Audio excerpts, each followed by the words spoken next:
Autority, ktoré sa vyskytovali vo vašom mladom a detskom živote, vás mohli buď zakliať, alebo obdarovať. Pôsobili ako sudičky. Kto sú tieto autority? Rodičia, starí rodičia, tréneri, pani učiteľky, proste dospeláci, ktorí sa s vami stretávali často, trávili s vami nejaký čas a mali nejakú moc.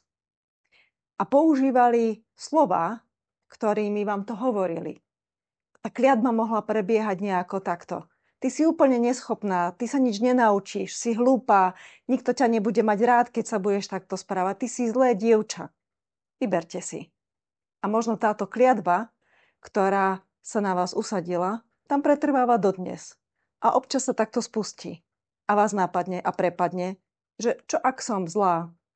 Čo ak som hlúpa? Čo ak som neschopná?